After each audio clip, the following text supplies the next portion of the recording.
Algunas escenas de este programa han sido recreadas.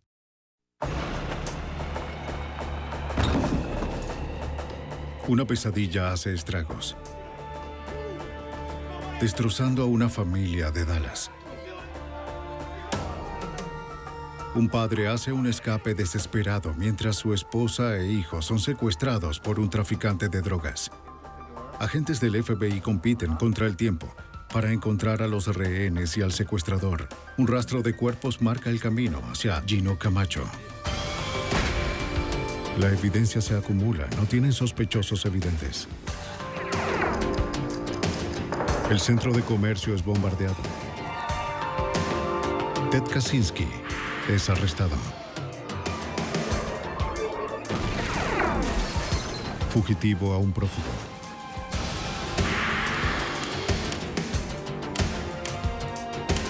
Los archivos del FBI.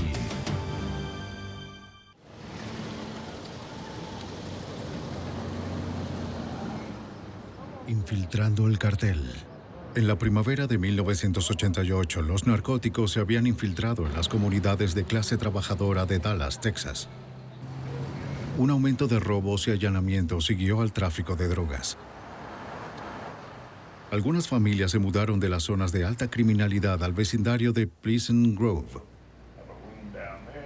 Sam Bright, su hijo Andre, de 3 años, y su esposa Evelyn Banks encontraron refugio entre las calles bordeadas de porches. Aquí los residentes se cuidaban unos a otros. Entonces, temprano el 20 de mayo de 1988, un disparo rompió el silencio de la mañana. Para sorpresa de una vecina, 4 hombres armados salieron de la casa de Wright, empujando a la familia hasta un automóvil. ¡Ayuda! Venga, vamos. ¡Ayuda! ¡Llamen a la policía! Sam Wright logró librarse de los secuestradores y escapó. La vecina que presenció el incidente se apresuró para alertar a las autoridades, mientras Wright corría detrás de las casas para evitar a los criminales. Pero la ayuda no pudo llegar antes de que los secuestradores metieran a la familia de Wright en el auto y desaparecieran. Extrañamente, los detectives aún no tenían noticias de Wright, y el misterio de los acontecimientos de la mañana se profundizó cuando los detectives entraron. En el interior, la investigación de secuestro se amplió para incluir asesinato. La policía encontró el cuerpo de un hombre joven que yacía boca abajo en un charco de sangre. Una licencia de conducir identificó a la víctima como David Wilburn, de 25 años. Los investigadores fueron minuciosos y recolectaron todo lo que parecía prometedor, pero había poca evidencia que reunir. También buscaron huellas dactilares, pero no recuperaron ninguna diferente a las de los residentes. Los detectives hablaron con la vecina que llamó al 911 esperando poder encontrar algunas respuestas. La entrevista reveló que Wilburn, el hombre muerto encontrado en la escena, era sobrino de Sam Bright, pero ella no sabía por qué alguien querría matar a Wilburn. Los detectives también se enteraron de que el hombre latino que conducía el Lincoln había visitado a Sam Bright en ocasiones anteriores, pero nadie reconoció a los demás. Para los investigadores, las preguntas más importantes seguían siendo: ¿dónde estaba Sam Bright? ¿Y por qué no se había comunicado con las autoridades para denunciar el secuestro de su familia? Solo un hecho perturbador estaba claro: una madre y su hijo de 3 años estaban en manos de asesinos. Dada la urgencia, la policía de Dallas llamó al FBI. Es un secuestro. El agente especial José Figueroa fue asignado al caso. Cada vez que recibimos información sobre secuestros, se torna un caso prioritario en nuestros estándares. En especial cuando se trata de un niño. No esperamos 24 horas para responder. Figueroa comenzó buscando a Sam Bright, el hombre que había escapado de la banda. El FBI se enteró de que Wright era un prófugo desde hacía 3 años, luego de huir de una condena por drogas. Esto explicaba por qué Wright, el padre angustiado, había escapado corriendo y no se había dirigido a la policía. Pero los agentes del FBI lo necesitaban si querían avanzar y ayudar a la esposa y al niño. Tenían que hablar con Wright. Sospechando que Wright se estaba escondiendo en el área, los agentes visitaron el vecindario de Pleasant Grove y hablaron con los vecinos. Hicimos eso al comenzar. Fuimos con nuestras tarjetas de presentación y entrevistamos a todos. Pedíamos que alguien se comunicara con Sam Wright para que él contactara al FBI. Como se esperaba, una de las tarjetas de visita de Figueroa logró llegar a las manos de Wright. El padre, presa del pánico, corría el riesgo de ser capturado al llamar al FBI. Pidió hablar con la única persona que podría ayudar a su familia, el agente Figueroa. Taz Bailey trabajó con José Figueroa en la unidad de delitos violentos del FBI en Dallas. Sam le dijo a José que el individuo que cometió este delito era un sujeto llamado Gino y que todo lo que sabía Sam acerca de él era que había sido arrestado varios meses antes por la policía de Mesquite a causa de un asesinato cometido en Valle del Río Grande. Sí. Sam Wright se negó a ir a la oficina del FBI, pero prometió volver a llamar. Ahora los agentes tenían una pista: el nombre Gino. Fuimos al departamento de policía de Mesquite y nos reunimos con el capitán Larry Sprague. Larry nos dijo, sí, claro, sé exactamente de quién están hablando. Están hablando de Gino Camacho. Gino Camacho, de 33 años, era un conocido narcotraficante cuyos grandes cargamentos de marihuana eran distribuidos y protegidos por una pequeña banda de criminales. También se sabía que tenía una novia llamada Wanda Jackson. El domingo 22 de mayo, solo 2 días después del secuestro, los agentes rastrearon a Wanda Jackson. Le preguntaron sobre el paradero de Gino Camacho, pero negó saber dónde estaba el sospechoso. Afirmó que no había visto a Gino en semanas. Los agentes se fueron con la sospecha de que estaba mintiendo. Si el FBI tuviera a Wright bajo custodia, tal vez podrían negociar un acuerdo con ella como intermediario, para que Camacho creyera que se le pagaría por sus rehenes. Pero los agentes carecían de la influencia para hacer que trabajara con ellos. Necesitaban detener a Wright. Cuando Wright llamó al día siguiente, estaban preparados para grabar y rastrear el teléfono. Sí, dígame. De acuerdo. Se envió un equipo de arresto al centro de la ciudad. ¿Qué aspecto tiene? Vamos, amigo, no tengo tiempo para hablar. Comuníquenme con alguien ahí. ¿Tiene su nombre? Cuando supieron la dirección del teléfono público, se transmitió por radio a la zona.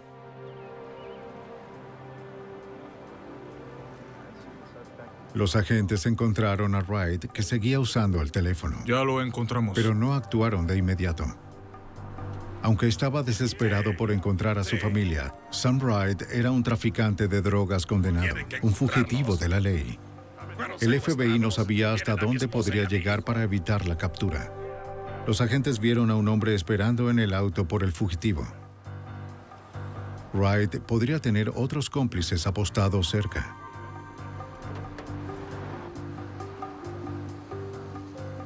Los agentes querían reducir el riesgo de resistencia violenta por parte de Wright y cualquiera de sus asociados. Bien, aquí vamos.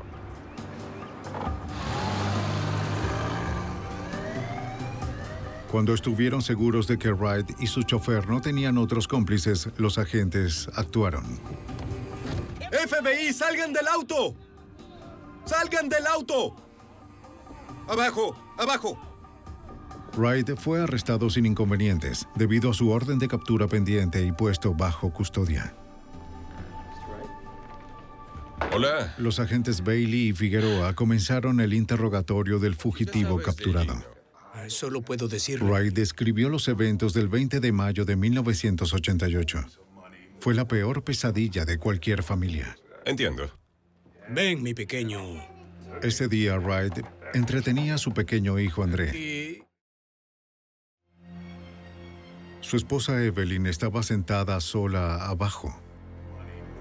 Estaban de luto.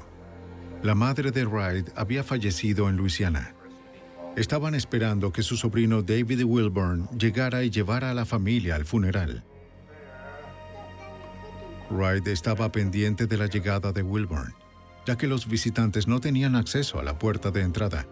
Como fugitivo, Wright había instalado rejas antirrobo en el porche, pensando que protegería a su familia tanto de la ley como de sus asociados violentos.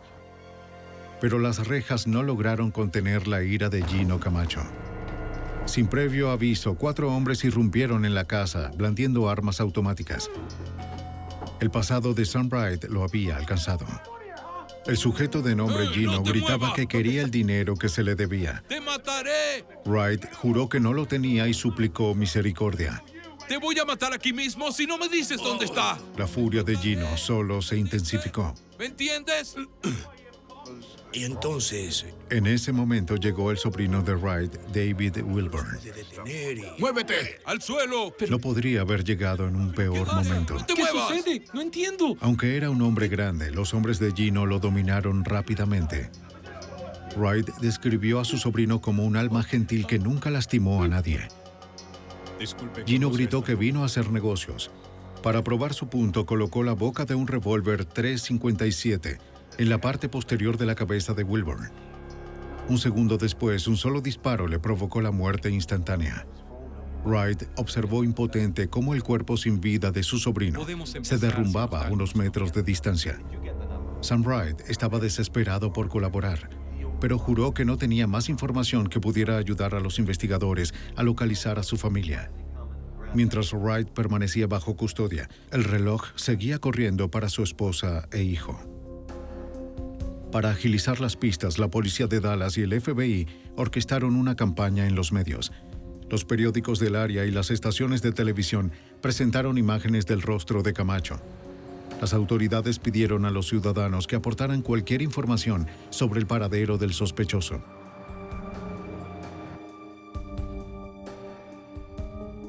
Esta campaña obtuvo datos de una fuente indeseable. Otro vendedor de droga.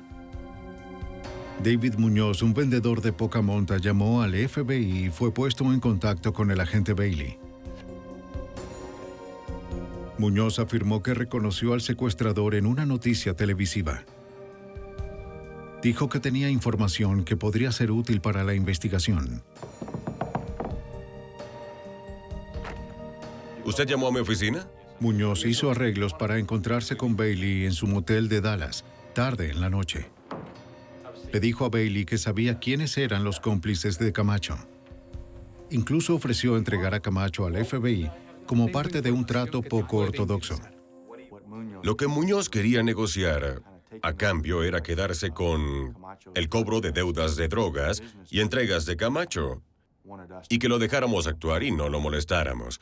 Y por supuesto, le dijimos que no había trato. Debido a que solo había una conexión débil con el caso, Bailey no arrestó a Muñoz. Sin embargo, el agente del FBI logró extraerle un nombre clave al oportunista: Eddie Blaine Cummings. En la calle, Cummings era conocido como Eddie el Rápido. Una verificación de antecedentes reveló que tenía antecedentes y que había pasado tiempo en la cárcel con Gino Camacho. Cummings se encontraba en libertad condicional por posesión de armas ilegales. El agente especial Figueroa ahora tenía 2 nombres, Gino Camacho y Eddie el Rápido, para empezar a buscar en los clubes nocturnos de la zona. Armado con fotos de Camacho y Eddie el Rápido, Figueroa encontró al dueño de un bar que había visto a los 2 sujetos. El dueño había escuchado a Eddie hablar sobre una cita para almorzar al día siguiente en Lawton, Oklahoma, a 3 horas en auto al noroeste de Dallas. Un equipo de arrestos se preparó en el estacionamiento del restaurante de Oklahoma la mañana del 12 de agosto de 1988. El plan era esperar hasta que Eddie saliera del atestado restaurante para aislarlo de las personas. Los investigadores estaban listos para atacar. Eddie el Rápido era su enlace más cercano a Camacho hasta ahora. Cuando la puerta se abrió, el equipo de arresto atacó atrapando a Eddie antes de que pudiera huir. ¡Quédese ahí! Un socio de la banda de Camacho estaba ahora bajo custodia. Los agentes esperaban que Eddie el Rápido pudiera llevarlos a encontrar a la madre y el hijo secuestrados. En el verano de 1988, agentes del FBI de Dallas buscaban a una madre y un niño secuestrados con armas por una banda de narcotraficantes. Eddie el Rápido, un integrante de la banda, ahora estaba bajo custodia. En el interrogatorio, Eddie negó tener algo que ver con el secuestro en Dallas. Pero al final les dijo lo que sabía del crimen. Esta fue la primera vez que realmente supimos quiénes estaban involucrados y los nombres de los individuos de la mañana del secuestro. Eddie el Rápido nombró a Camacho y a otros 2 miembros del grupo, Juan Jackson y David Cook. Él y David Cook habían crecido juntos en Stephenville, Texas, a 2 horas de Dallas. Por lo que Eddie sabía, Cook tal vez había regresado a su ciudad natal. Bailey y Figueroa tenían que encontrar a Cook, confiando en que la ventaja podría llevarlos un paso más cerca de Camacho y a la madre y el niño desaparecidos. Buscaron un contacto en Stephenville y encontraron el nombre del detective Don Miller. El 15 de agosto de 1988, el detective Don Miller llamó al agente Bailey. Miller había encontrado al sospechoso que trabajaba en la tienda de su familia. El detective entonces lo retuvo hasta que llegaron los agentes. Miller le advirtió a Cook de que si sabía algo sería mejor que cooperara con el FBI. Un miembro de la banda que secuestró a Evelyn y a Andre Banks estaba ahora bajo custodia. El FBI estaba un paso más cerca de Camacho y los secuestrados. Los agentes se apresuraron a ir a Stephenville con la esperanza de que David Cook los condujera a Camacho y a sus rehenes antes de que el tiempo se acabara para la madre y su hijo. Fue hace un par de meses. Decidió ayudar a los investigadores con la esperanza de obtener una sentencia más leve. Durante 2 días de interrogatorio, Cook detalló su versión de los hechos del 20 de mayo de 1988. La mañana del secuestro, Camacho recogió a Cook y otros 2 cómplices. Dijo que iban a cobrar una deuda. Camacho le había dado a Sam Wright $20,000 en marihuana para vender, pero Wright aseguró que se la habían robado. Camacho juró que recuperaría su dinero. El miembro de la banda, Juan Jackson, abrió una bolsa y comenzó a repartir armas. El arsenal incluía ametralladoras y la pistola .357. Camacho envió a otro miembro de la banda, Larry Merrill, para cortar el cable del teléfono. Nadie podría pedir ayuda. Juan Jackson cortó los candados de las rejas antirrobo mientras David Cook y Camacho vigilaban.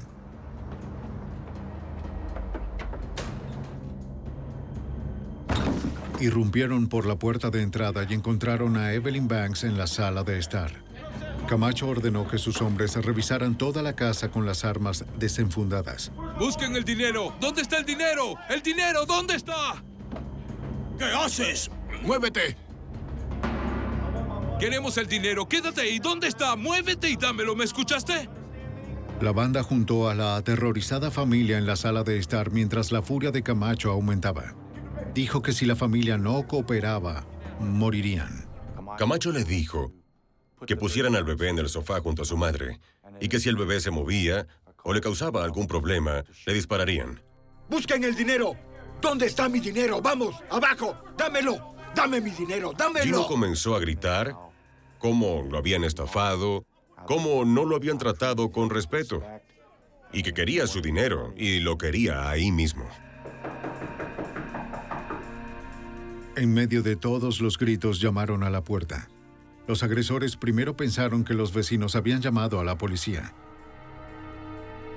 Camacho y Jackson se colocaron en posición, preparados para disparar contra la policía, que pensaban estaba al otro lado de la puerta. ¡Adelante! Cuando David Wilburn entró por la puerta principal, fue rodeado por la banda armada. Los pistoleros lo arrojaron al suelo sin luchar. ¡Es David! Dime. Él es bueno, Él no no le ha hecho hagan nada. daño, por Déjenlo en favor. paz. No, por favor. Dime quién es él. ¿Quién es? Dime, al suelo. ¡Al suelo! Déjenlo ir. ¡Quédate ahí! Vigílalo. Camacho No se le mueva. ordenó a Jackson que le disparara. Pero cuando este dudó, Camacho se volvió hacia Cook. ¡Dispárale! Pero cuando Cook se negó, Camacho agarró la pistola de su mano y les mostró a todos cuán en serio hablaba. ¡Ah! ¡Vamos, muévete! Camacho gritó que ya nadie le faltaría respeto nunca más. No, yo no lo hice, yo no le disparé. Bajo un intenso interrogatorio, Cook nunca vaciló sobre lo sucedido, reiterando que Camacho disparó. Su historia coincidía con la versión de Sam Wright. Después de que salieron de la casa, Camacho seguía furioso porque Wright había escapado. Pero la banda no lo persiguió. Sabían que la policía llegaría pronto al barrio de Pleasant Grove. Entonces Camacho les ordenó a todos que fueran al departamento de Cook, donde podrían decidir sus próximos pasos. Camacho pensó que podía esconderse ahí con los rehenes. Paul Macaluso fue el fiscal asistente de los Estados Unidos que siguió el caso. Estaban preocupados por el control de daños. Tenían 2 testigos de un asesinato capital, y debían decidir qué hacerles. Cook les dijo a los agentes que un nuevo miembro de la banda, Spencer Stanley, fue llamado al apartamento para vigilar a los rehenes mientras él y Camacho salían a traficar drogas en un hotel cercano. Juan Jackson no se quedó mucho tiempo. Temiendo la cercanía de las autoridades, limpió las armas, se llevó algo de dinero para escapar y abandonó al grupo. Y luego él se fue. Mientras Stanley vigilaba a los rehenes, Cook y Camacho conducían al hotel para vender las drogas. Allí, a solo 2 días después del secuestro, Camacho recibió una llamada de su novia Wanda Jackson. Tenía un mensaje en clave para él. El Gran Hermano estuvo por aquí. Sí. Con Gran Hermano se refería a las autoridades federales que el FBI había estado en la casa. La misma novia que le había declarado al FBI que no tenía idea del paradero de Camacho lo contactó momentos después de que los agentes se fueron. Tenemos un problema. Su advertencia le dio a la banda una ventaja sobre los agentes que lo perseguían. Camacho regresó al departamento de Cook. Le dijo a Evelyn que no estaba enojado con ella, solo con su marido, por el dinero. Dijo que la liberaría a ella y a André si prometían no ir con las autoridades. Estuvo de acuerdo. Con esa promesa, Camacho dijo que los llevaría a una pista de aterrizaje privada en Oklahoma para tomar un vuelo a California. Allí permanecerían seguros hasta que Camacho resolviera con Wright. Al final de una agotadora sesión de interrogatorio, Cook les dijo a los agentes que Evelyn y André nunca llegaron a California. No había un avión para abordar. Cook sabía dónde los dejaron, en la frontera del estado de Texas, cerca de Atmore, Oklahoma. Están justo ahí. En agosto de 1988, agentes especiales de la Unidad de Crímenes Violentos de Dallas arrestaron a un miembro de una pandilla de Texas, responsable de 3 asesinatos y el secuestro de una madre y su hijo. Mientras estuvo bajo custodia, Cook guió a los agentes especiales José Figueroa y Taz Bailey hacia el norte, hacia Oklahoma. Fue el siguiente escalón hacia su objetivo final, encontrar los cuerpos de Evelyn y André Banks y a su secuestrador Gino Camacho. Según Cook, Camacho condujo a Evelyn y André Banks a un área remota a través de las fronteras estatales.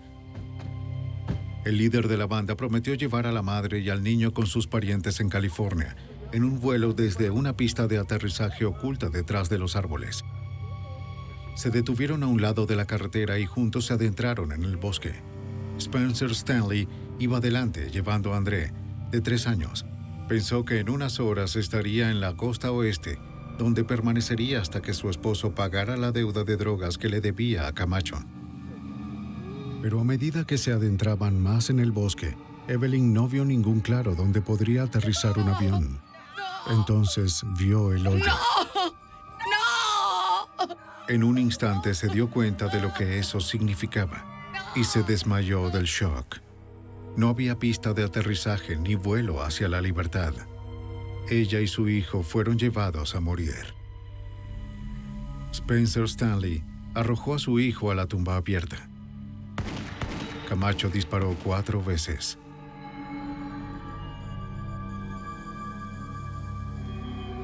Luego arrojaron a Evelyn sobre su hijo y le dispararon también. Evelyn Banks y su hijo de 3 años, André, fallecieron el 23 de mayo de 1988.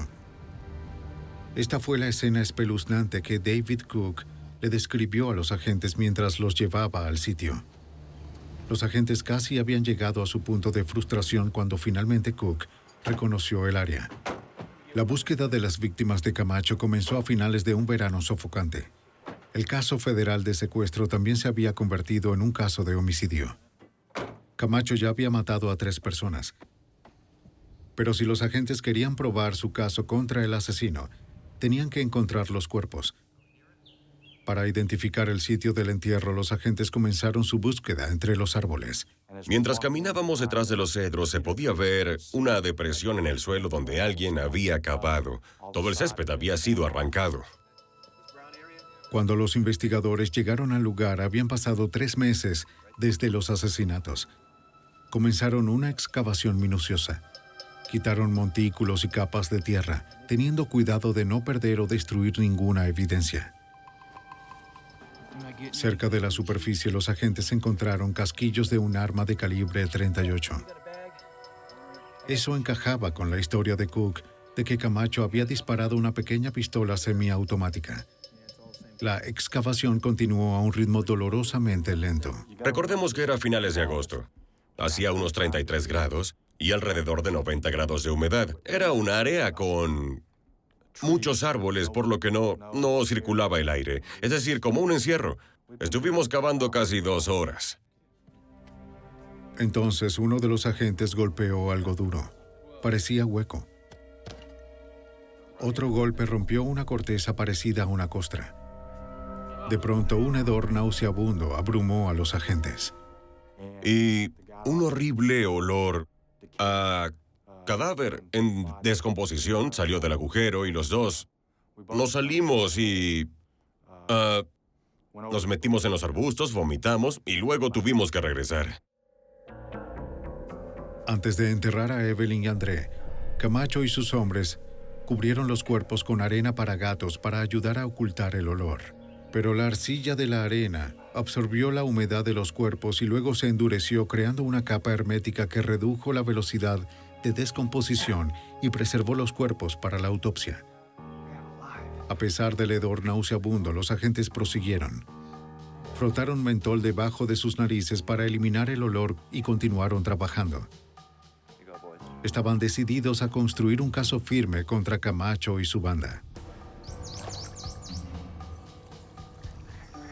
Después, Cook condujo a los agentes al cercano lago Texoma, donde dijo que el grupo había desechado las armas después del asesinato. Un equipo de buceo de la Oficina de Investigaciones del Estado de Oklahoma revisó el fondo del lago. Encontraron varios cartuchos de calibre .38 y luego encontraron el arma.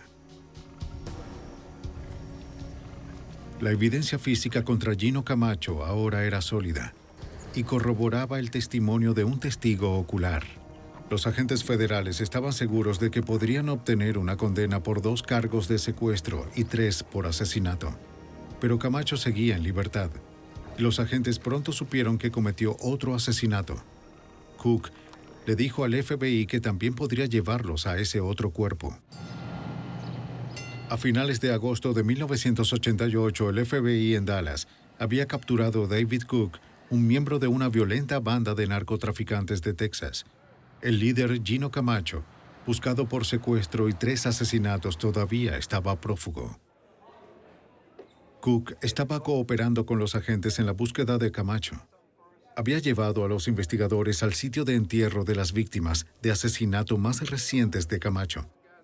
Pero durante el viaje de 2 días para recuperar los cuerpos de Evelyn y Andre Banks en Oklahoma, Cook sorprendió a los agentes con otra historia de terror sobre Camacho.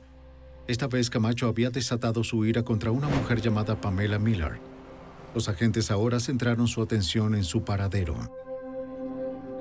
Los agentes se enteraron de que Pam Miller trabajaba como bailarina exótica en un club de desnudistas en Dallas. Ella conoció a Camacho y comenzó a salir con su banda. Cook les dijo a los agentes que él y Miller se reunieron con Camacho una noche de junio de 1988. Ya está listo. Habían pasado 3 semanas desde que Camacho asesinó a 3 personas, pero se arriesgó a viajar a Dallas para hacer otro negocio de drogas. El comprador se presentó en el bar del hotel y comenzó a negociar. Pero Pam interrumpió la transacción. Pam Miller reconoció al comprador como alguien que había ido al club donde bailaba. Lo reconoció y se lo dijo. Te conozco, entraste al club. Y como era de esperarse, esto tuvo un efecto negativo en la transacción. El comprador se fue. No había trato. ¿Ves lo que hiciste? Sé que él estuvo ahí. ¿Sí? Camacho se enfureció con Pam por arruinarle la venta. Y Cook, Pam y Camacho salieron del hotel. Tan pronto como subieron al auto, Camacho comenzó a golpear a Pamela. Ella luego le hizo algunos comentarios a Camacho, atacando su hombría, y eso lo enfureció más. ¡Mira lo que hiciste! ¿Otra vez? ¿Ah, de nuevo? Mientras conducían, la ira de Camacho se desbordó. Cook y Stanley ya habían visto los resultados de su temperamento. Sabían a dónde podía conducir, pero estaban demasiado intimidados para hablar. La brutal golpiza de Camacho no se detuvo hasta que Miller perdió el conocimiento. ¡Deja de hablar! Todavía enfurecido, Camacho le ordenó a Cook que detuviera el auto.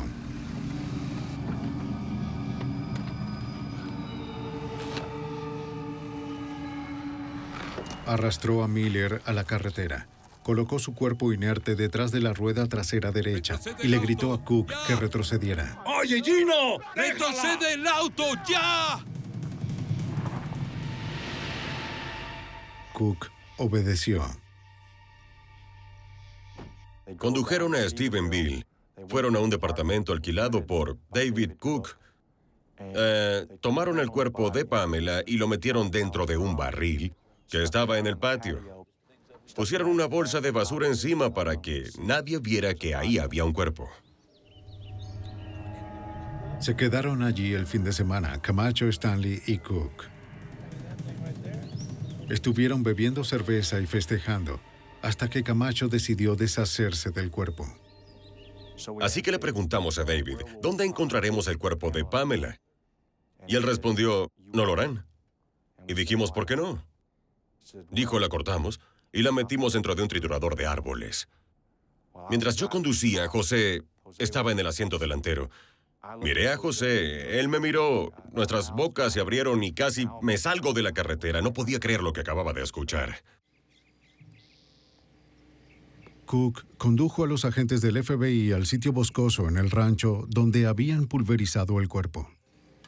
Parecía imposible que se encontraran restos.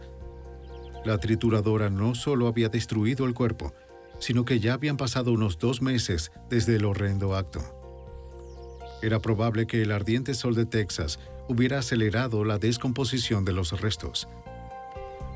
A pesar de las probabilidades, los agentes se dispusieron a recuperar lo que encontraran.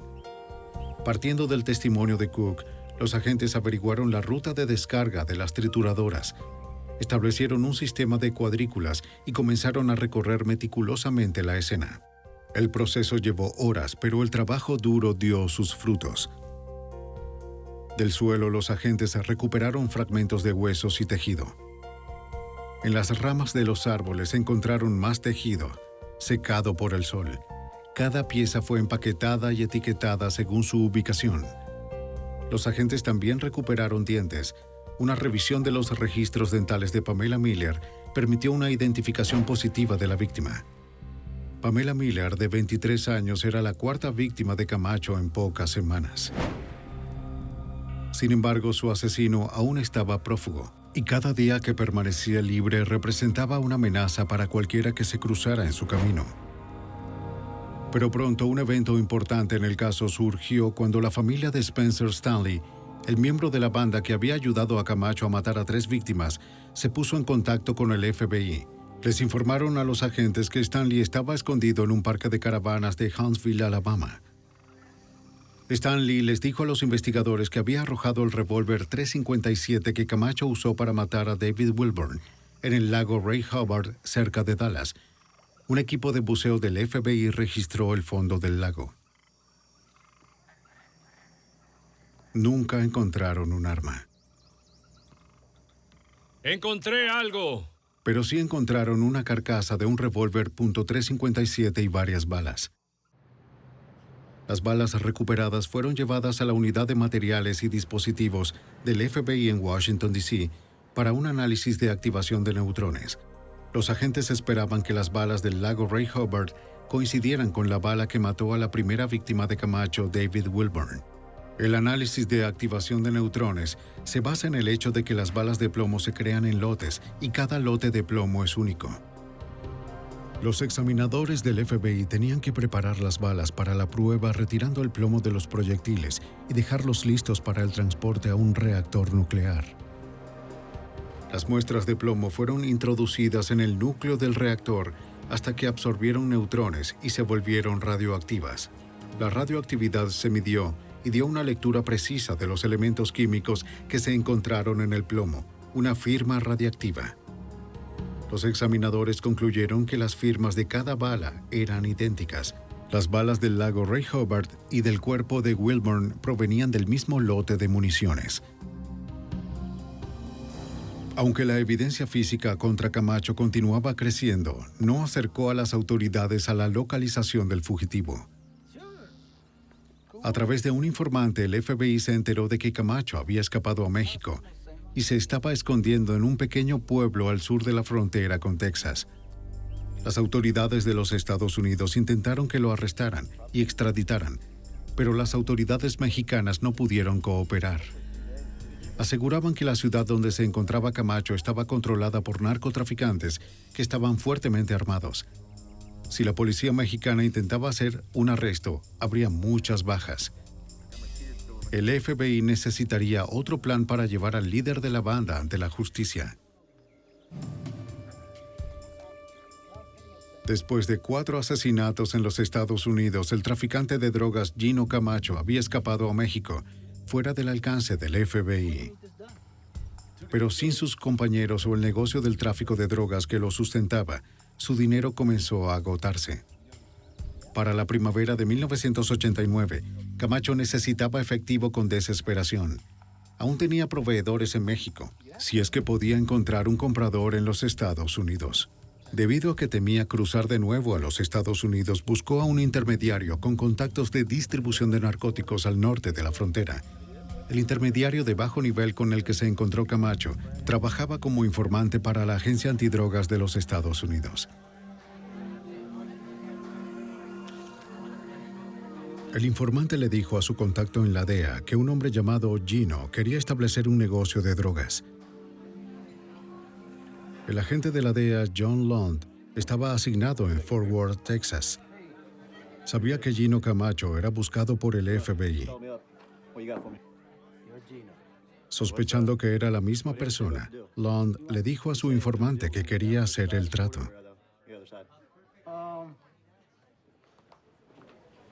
Lund luego llamó al agente del FBI, Taz Bailey, con buenas noticias. John me dijo que le parecía que era Gino Camacho. Luego le proporcioné a John una fotografía de Camacho que le mostró a su informante. Y el informante confirmó que de hecho era el sujeto con el que se había encontrado. Para llevar al fugitivo al otro lado de la frontera, el FBI le ofreció a Camacho un trato que no podía rechazar. Su informante le dijo a Camacho que un distribuidor estadounidense quería comprar $1 millón en marihuana. Pero el distribuidor debía cerrar el trato en persona. No se sentía cómodo haciendo un trato tan grande con alguien que no conocía. Para aquietar los temores de Camacho sobre ingresar a los Estados Unidos, el informante le dijo a Camacho que el distribuidor le adelantaría a Gino $100,000 cuando se reunieran en la ciudad fronteriza de McAllen, Texas. Pero había un problema con el anzuelo. Los agentes de campo necesitaban un medio para identificar visualmente al fugitivo entre los que cruzaban la frontera. Para hacer que Camacho se destacara, el informante envió ropa que, según dijo, le permitiría al distribuidor identificarlo. El equipo de detención memorizó la ropa elegida: camisa hawaiana, pantalones cortos azules y una gorra de béisbol con borde verde. Camacho se llevó el paquete de ropa al departamento de un amigo donde solía pasar el rato. Pero nadie podía estar seguro de que un contrabandista experimentado como Camacho no sospecharía lo suficiente como para usar ese atuendo. Sabíamos que esta sería nuestra única oportunidad para atraparlo, que una vez que descubriera que era una trampa, se desharía del informante y que sería aún más cauteloso que antes al hacer cualquier tipo de transacción, que nos daría otra oportunidad para arrestarlo. Así que armamos planes de arresto muy elaborados. El día del trato, los agentes vigilaron el cruce fronterizo para ubicarlo. Esperaban poder encontrarlo entre la multitud por la ropa reveladora que le habían enviado al contrabandista. Luego, el equipo de arresto lo vio usando la ropa. Camacho no se dio cuenta de que el lugar estaba repleto de agentes federales, vestidos como guardias fronterizos, turistas y transeúntes. Todos habían memorizado el atuendo y su imagen. Con tranquilidad, haciéndose pasar por un turista, comenzó a cruzar el puente que cruzaba la frontera. Los agentes del FBI, vestidos como guardias de patrulla fronteriza, se acercaron a Camacho. El fugitivo, muy calmado, dio un nombre falso: Tomás Sánchez. Cuando los agentes le pidieron una identificación, aseguró no portar ninguna. Solo era un turista estadounidense que regresaba de un viaje de un día a México. Los agentes le dijeron con tranquilidad que entrara para interrogarlo. Fue sin discutir, creyendo que este pequeño malentendido pronto se aclararía. El líder de la banda ya estaba bajo custodia del FBI y ni siquiera lo sabía. Camacho fue llevado a la oficina de la patrulla fronteriza y le tomaron las huellas dactilares. Bailey dejó que se inquietara en la celda por más de 2 horas, mientras los agentes esperaban en la computadora por una coincidencia de las huellas. Camacho no rompió su silencio. Me dirigí a él como Tomás Sánchez, y él lo reconoció y le dije, bien, tomamos sus huellas digitales, las procesamos en la computadora del FBI en Washington, D.C. Y esta indica que no es Tomás Sánchez, sino que, de hecho, es Gino Camacho. Y él dijo, pues, si eso es lo que dice la computadora, debe ser así. Pero Camacho negó saber algo sobre los asesinatos. Hasta el final nunca admitió ninguna participación en el secuestro y los asesinatos. Afirmaba que el FBI lo había incriminado por los crímenes. El arresto de Gino Camacho fue noticia en primera plana en todo el suroeste. Desde la frontera fue trasladado a una celda en el condado de Dallas y acusado de violaciones con arma de fuego, conspiración y secuestro y asesinato capital. Camacho y el resto de su banda fueron procesados por las autoridades. David Cook recibió 24 años por su participación en los asesinatos y el secuestro. Spencer Stanley recibió una sentencia de cadena perpetua por los 3 asesinatos que ayudó a cometer. Juan Jackson obtuvo cadena perpetua por su participación. Eddie el Rápido Cummings y Larry Merrill obtuvieron 8 años cada uno. Sam Wright tuvo que cumplir su sentencia anterior de narcotráfico, así como tiempo adicional por ser fugitivo. Pero para el propio Camacho, los fiscales estatales buscaron la pena de muerte. Para que el estado de Texas condene a un hombre, la acusación debe demostrar más que premeditación. Debe demostrar que el acusado sigue siendo una amenaza para la sociedad. Por esta razón, Camacho fue juzgado por el cargo de asesinato en primer grado. De lo contrario, una condena por los cargos federales habría enviado a Camacho a la cárcel, donde cualquier amenaza que le planteara a la sociedad habría sido eliminada. En juicios separados, Gino Camacho fue declarado culpable de asesinato y secuestro. La sentencia se llevó a cabo 10 años después de la muerte de Andre y Evelyn Banks y Pamela Miller. El 26 de agosto de 1998, el estado de Texas ejecutó a Gino Camacho por medio de inyección letal.